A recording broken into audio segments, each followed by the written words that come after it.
Ginsberg is a media executive who has written a book on a subject that I know will interest the POTUS audience. It is called First Friends, and it is just that. It's a book about best friends of American presidents. Gary, thanks so much for being here. I really enjoyed the book. Thank you. Thanks for having me.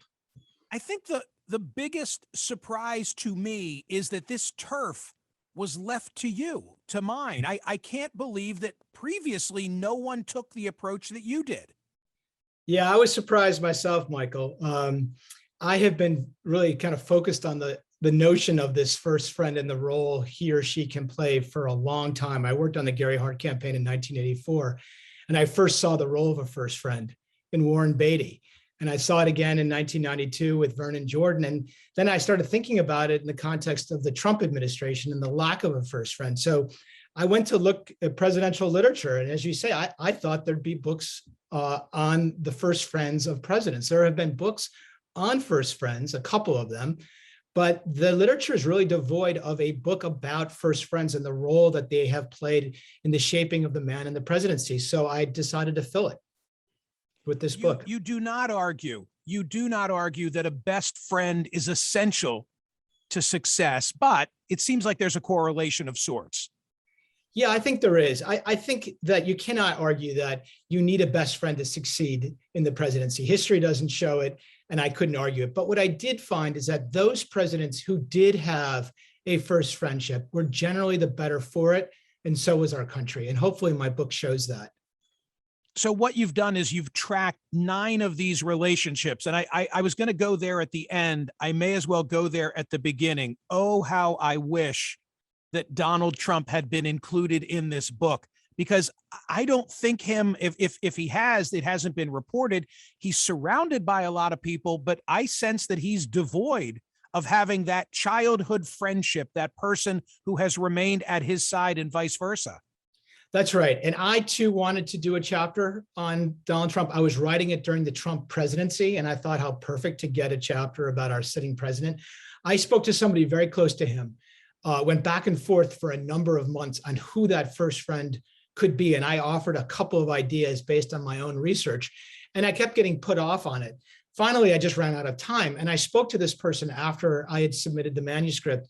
And this person basically said, I was avoiding the conversation because there is no first friend, because the president is constitutionally, incapable of a first friend, has never had one in his life, and certainly did not have one in the presidency. He had friends around him who he would speak to on a regular basis, like an Ike Perlmutter, the head of Marvel. But in terms of having somebody whom he could confide in, he could bare his soul and hear the hard truth from, he didn't have that person. And let me just give you one anecdote to kind of punctuate that point. This person told me that when they would go to Camp David, friends and family for weekends, instead of relaxing with his friends, he would sit in the cabin by himself and essentially call around to supporters around the country for affirmation. And what I concluded was his first friend was really that amorphous mass of the base that gave him that emotional security and support that he so desperately needed. So, the Twitter feed, for lieu of a better way to shorthand it, really, I think, became his first friend. Yeah, that and the flat screen, that wouldn't surprise me at all. Yeah. For me, the most intriguing friendship, again, Gary goes through 9 of 46, so plenty of opportunity here for a sequel or two. Bebe Rebozo. Bebe Rebozo. What is the correct pronunciation? Bebe. Bebe. Cuban for baby. Right. So for the benefit of those too young to remember, who is Bebe? Who was Bebe Rebozo? Bebe Rebozo was a very successful real estate speculator businessman from Miami and Fort Lauderdale, who befriended then Senator Richard Nixon in 1950 on a boat that he had been invited onto, Richard Nixon having just won the Senate seat after beating Helen Douglas. He goes on the boat, and instead of the usual guest being a part of the group, fishing, carousing, drinking, eating, he sat by himself on the deck, basically in long pants and a long shirt, and stayed by himself, looking at his notepad.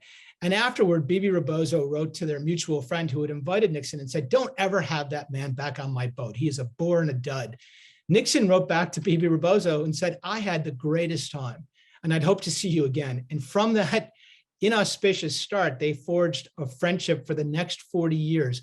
And he was Richard Nixon's closest friend, and a complete opposite, I should add, in terms of personality, intellect, and interests. But somehow it just worked. And as I show in my chapter, it was both a source of great emotional comfort to Nixon, but also at the end, I think, part of his tragic undoing. Page 285, when Nixon was president, John Dean, Nixon's young White House counsel, remembers being approached by the Secret Service when they became concerned that Rebozo, not their agents, was driving the president around, a major breach of protocol. Dean worked out a compromise with Rebozo whereby the Secret Service would always drive the cars, but when it came time to captaining Bebe's Florida houseboat, an agent would sit up top the boat while Bebe took the helm. On his first outing, the agent became concerned after hearing only silence from below for the first hour of the trip. He climbed down, peered into the stateroom to see two men sitting in total silence, both looking out at the sea. The agent continued to watch for the next hour and still heard not a peep. Explain.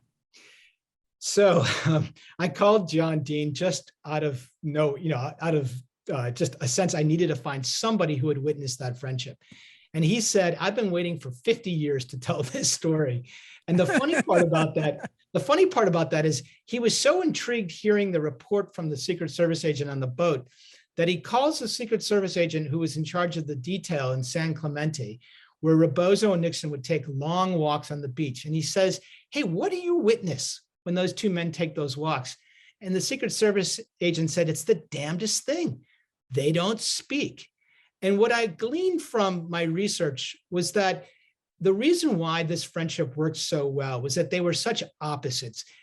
Bebe was an ebullient, hail, fellow kind of guy who loved to regale people with anecdotes and quips and jokes and stories. Nixon was a brooding intellect who liked nothing more than to sit by himself, as I recounted from that first boat trip.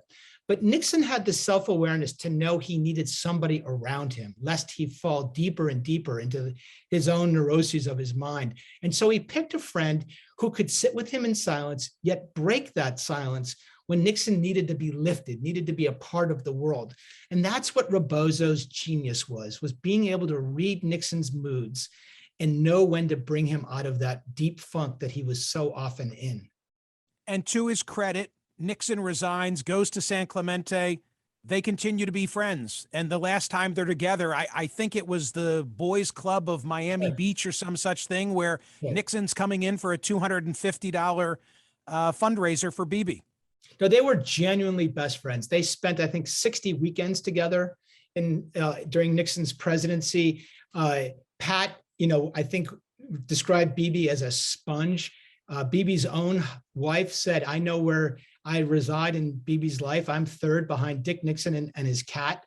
So I think there was a kind of begrudging acceptance that these two had their own bond that was unique in both of their lives, particularly in the president's. And Gary, not that there would have been anything wrong with it, but you rule that out, right? I do. Look, there was an AP reporter who wrote an explosive book in 2011 suggesting they were gay lovers. I don't think the evidence that he used to support it is enough to substantiate that claim. It's a great suggestion to get headlines, but I don't know if there's any truth. William Jefferson Clinton, upon graduating from the Yale Law School, has an ambitious things to do list. And I thought very interesting that among his aspirations, he wanted to have good friends. Yes, it was his third life goal that he listed. It begins his memoir, My Life. And I found that fascinating. And I will say that he was very successful in terms of accumulating and keeping great friendships throughout his life. And it's funny because he was the only president that I was able to ask, who is your best friend?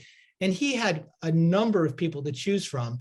And fortunately, he chose Vernon Jordan, whom I was hoping he would, because I had witnessed that friendship firsthand during the campaign in 1992 and then during the presidency. And as you discuss in the book, this was a good reminder. There are a lot of friends of Bill, and arguably the FOBs saved him when 600 people took out an ad in the Manchester Union and said, "Don't believe all the stuff they tell you about our governor. If you want to know him, call us." What's that extraordinary ad that I'm making reference to? So that was in New Hampshire in 1992, in the wake of two scandals that nearly derailed his campaign. One was his deferment from the draft, which he had denied, and then it came to light. And the second was Jennifer Flowers' press conference in New York at the end of January, in which she disclosed audio tapes that revealed a long relationship between the two, and then which played a very, very big role in Ken Starr's investigation. And so his campaign was teetering. And the campaign brass was trying to figure out, how do we save this campaign from imploding? And they came upon the Friends of Bill. 600, as you say, signed that letter. 100 went up to New Hampshire before the primary to knock on doors and leave bags and saying, if you want to know about Bill Clinton's character and integrity, ask us. We have lived with this man for 40 years. We know him and we are willing to vouch for him. And Bill Clinton is the only man, and he told this to me in our interview, who can say he was elected president because of his best friends. Quote, "She's a very attractive lady, and that was a beautiful dress. It's too bad they ran out of fabric before they finished it." Yes, that was the moment when Bill Clinton and Vernon Jordan bonded in 1977 at a fundraiser for the Urban League. And it was a friendship that was based on a lot of shared interests and shared values. And one of those shared interests, obviously, was a love of women. They were both larger than life personalities, good looking men who, were very attractive to the opposite sex. And that became a big source of conversation, lighthearted, fun bantering. Obviously, a woman becomes the center of a controversy / impeachment that puts Vernon Jordan at the center of a man who was used to being behind the scenes is suddenly thrust into the national spotlight. It very nearly derails their friendship, but it doesn't. They survive it and they go on to remain best friends until Vernon dies this last March. So what did they talk about on the golf course? Well, as I write in my book, there are no video, there's no audio of what they said. But, I spoke to enough people who said one of the subjects was women. But I think Bill Clinton was very careful not to talk about his own affairs. And he essentially told that to me, that for two reasons.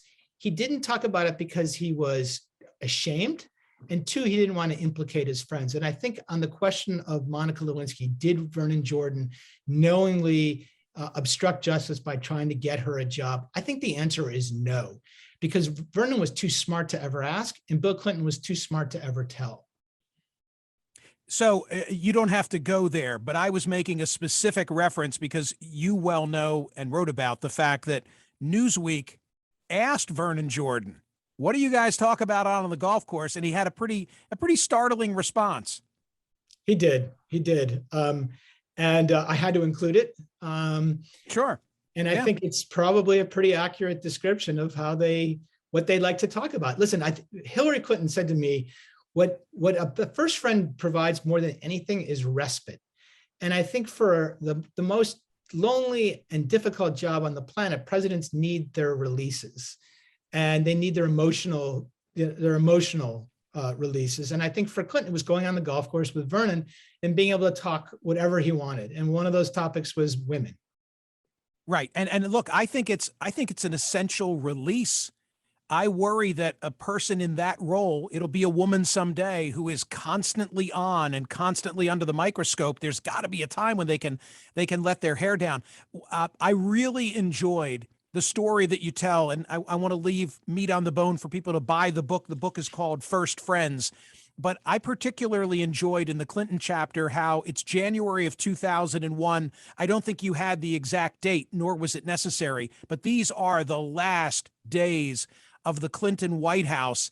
And he calls Vernon Jordan, and Vernon Jordan, can you come over? And Vernon Jordan says, "Well, I've got dinner plans, but I'll be there by 9. And he ends up going over for his last visit on Bill Clinton's watch for what, 5-6 hours. 6 hours. And when he pulls out, I think in a convertible, he has to stop his car. Vernon Jordan does, because he's in tears just reflecting on the significance of the moment and their friendship. Yes, it's a very meaningful 6 hours, because what I have learned, and I reference it in the book, and I've learned since the publication of the book how profound a moment it was.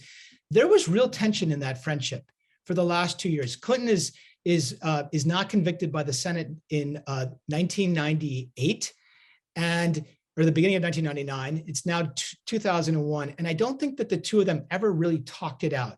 How did Bill Clinton put Vernon Jordan in harm's way by asking him to get a job for Monica Lewinsky? I think Clinton felt enormous guilt. And it was in those 6 hours where they finally bared their souls to each other.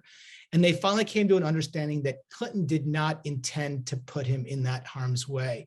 And at the end of the night, they say their goodbyes at 3:30 in the morning. And as you say, Vernon drives down the driveway and he's reflecting, here I am, the son of a postman, grew up in the first housing project for African-American people. And now I've just spent 6.5 hours with the most powerful man on the planet. And he's overcome with emotion. And he turns off the car, he wells up with tears, he rests his head on the steering wheel for a matter of some minutes, and then finally turns his car back on and drives out for the last time. Gary, people who listen to a program like mine are going to love your book. It is called First Friends, and I wish you all good things with it. Thank you so much for being here. Thanks for having me. Gary Ginsberg, ladies and gentlemen, the book is terrific. You should check it out.